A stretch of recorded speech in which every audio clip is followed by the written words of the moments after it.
Hi, welcome to the video. Today I'm reviewing the brand new Thrustmaster T-LCM load cell pedals.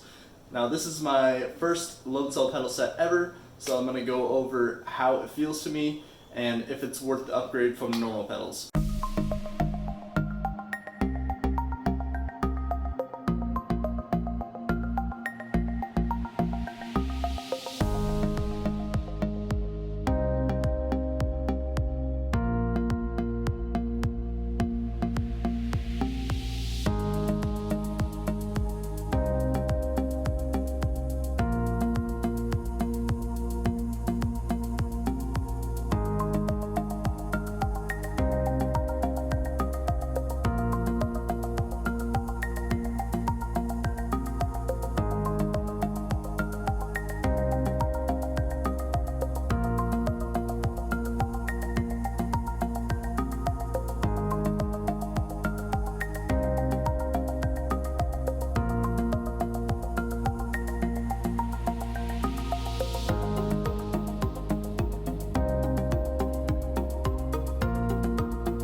Alright guys, I got everything unboxed, and of course my cat is in the middle of everything, as cats always do.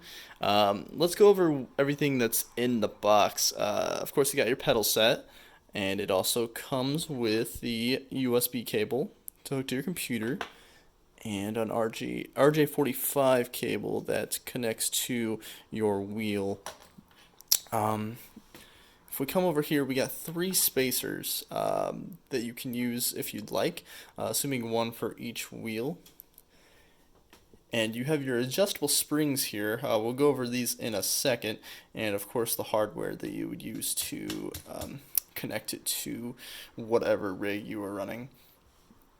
So if we come over to the diagram here that they provide, pretty standard things here. And of course the adjustable springs. So if we look here, the F10 spring, that is the spring with the least amount of resistance. So that would be this white one here. So if you see, I can squeeze it pretty easily.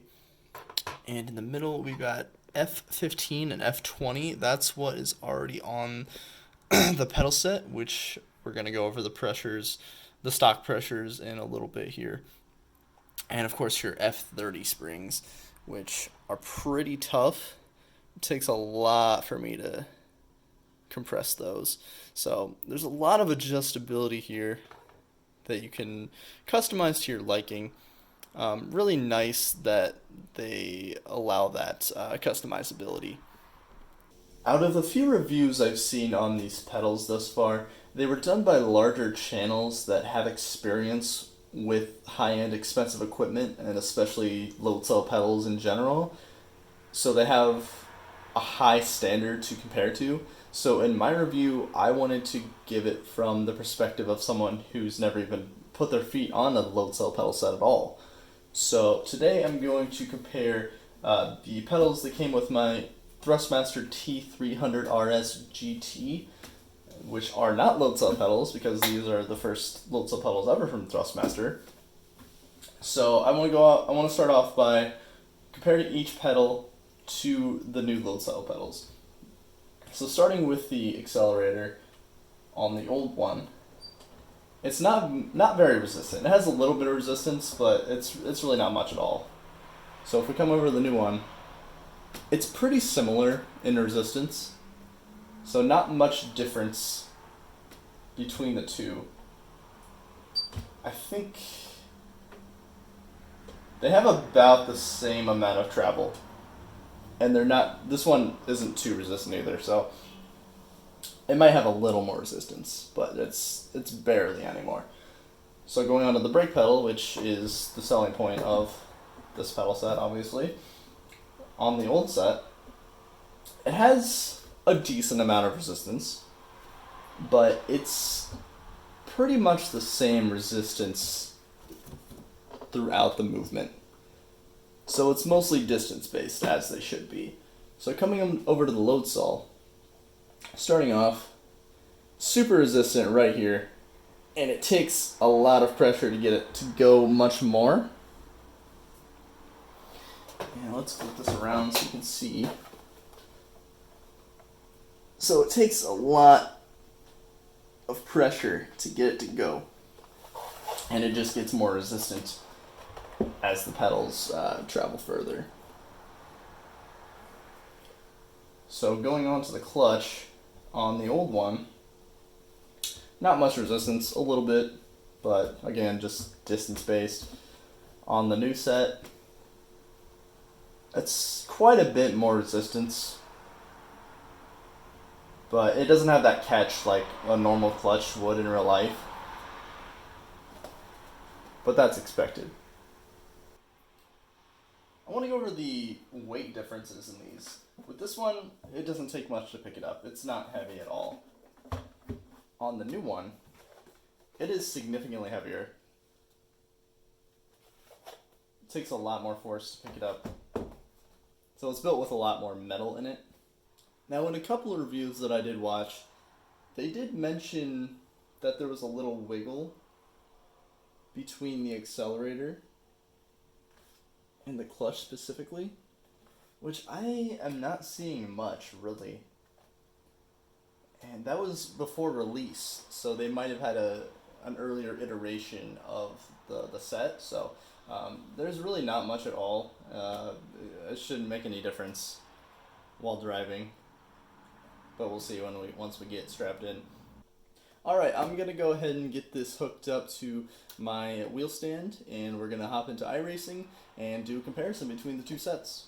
Alright, so I got them bolted in, and one thing I noticed right away is that I had to flatten out the angle of this part down here, the platform.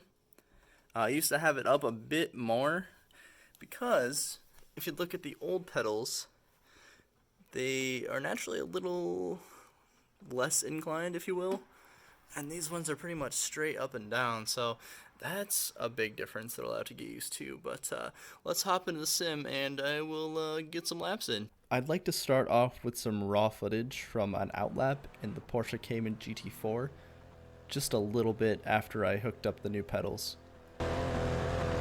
Right side, clear.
Hopping into the sim for the first time, I immediately felt a big difference as it was quite difficult to press the brake. Even pressing as hard as I could in the seating position I was in, I could tell it would take a lot of force for me to 100% the brake. I ran a couple laps with my previous settings and it didn't quite feel right. I found out that I needed to set the braking force in the iRacing options to 0 for the brakes to take full effect. After this, the brakes acted as they should, and I was able to get the car slowed down as expected. After getting used to the pedals a bit more, I could really feel that I was able to modulate the brake a lot more smoothly, as I could trail brake properly into a turn and extract more speed through the corners. As I gained more experience with the pedals over the next few days, and completed more laps in the Porsche Cayman GT4 around Road America, I found that I was able to get into a braking zone much deeper on the brakes and smoothly modulate my way through the turn better. Keep in mind that it is much more difficult to 100% the brakes, so I am less likely to lock up or spin under heavy braking. I shaved almost an entire second off my lap time and qualified P1 in front of guys that had much higher iRating than myself, and did quite well throughout the race. Here you can see a side-by-side comparison of how the different pedals work, and how they both affect my smoothness. The old set is very easy to press and hard to modulate the throttle, while the new load set pedals are obviously smoother. Here's a look at my attempt to heel toe downshift in the Audi 90 GTO, even though I'm not very good at heel towing. For those of you that are skilled with this, it is very possible with these pedals to do it smoothly. So I've come to my first negative of the new pedals. After owning them for 5 days, they have developed a creak.